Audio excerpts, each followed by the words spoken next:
Alors bonjour à tous, Fred Draps, fondateur avec Franck du Grenier Alternatif qui s'occupe de gérer ce magnifique endroit. C'est 5000 m² qui nous sont mis à disposition par la municipalité et on va vous raconter un petit peu son histoire et comment ça vit ici au jardin d'Elzéar. L'idée du troc, c'était de présenter le jardin et d'échanger avec les différents jardiniers gransois et d'ailleurs, toutes les semis, tomates, courgettes qu'on a souvent en trop, des vieux outils qui traînent dans le grenier pour faire du troc avec nous ou avec d'autres et échanger certaines semences, certaines graines, certains outils et avoir un moment convivial au jardin. Et on avait invité Damien qui allait nous faire un Repair Café, qui est un pro de la réparation et qui est de l'association Oui Vie pour la planète. On voulait aussi faire une présentation de construction de nichoirs à chauves-souris qui, en 5 minutes et quelques vis, permet de créer un habitat pour les chauves-souris qui sont des prédateurs de moustiques.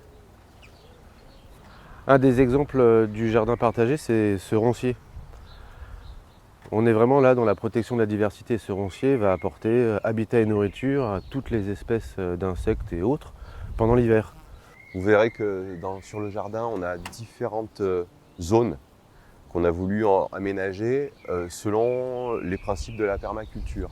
Mais imaginez qu'ici, du coup, comme c'était resté en friche depuis une dizaine d'années, du coup, il y avait beaucoup de chiens dents, beaucoup de ronciers qu'on voit sur le côté, là, qu'on a voulu préserver pour la biodiversité. Mais en tout cas, voilà, il a fallu, avant toute chose, observer le terrain, s'inspirer, s'imprégner de ce lieu. On a vraiment pris le temps, avant de l'aménager, d'observer les vents dominants, l'ensoleillement, comme je viens de le dire, l'eau aussi, puisqu'on a la chance d'avoir le canal qui longe le jardin et qui nous permet d'irriguer principalement cette partie-là. C'est pour ça qu'on a installé ici nos bandes de culture.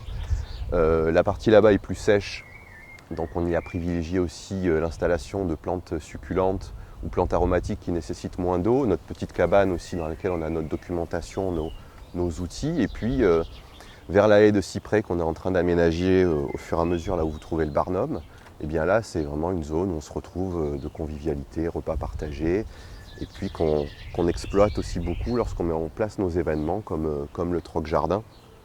Alors ici, on est vraiment dans la zone potagère où on a créé des buts. Le principe d'une butte, c'est de mettre en tas, on va dire, plusieurs matières.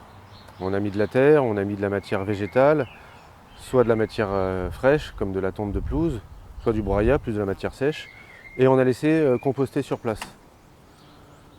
On a décidé au jardin de planter une centaine d'arbres. Là, on est dans la zone de verger. Ça, c'est un carré pédagogique qu'on a fait pour le SMEJ, pour que les enfants du centre de loisirs viennent cultiver au jardin. On leur a fait nettoyer et planter des radis et des betteraves. Et donc on a un rôle pédagogique auprès des enfants, des adultes, pour expliquer et promouvoir la permaculture.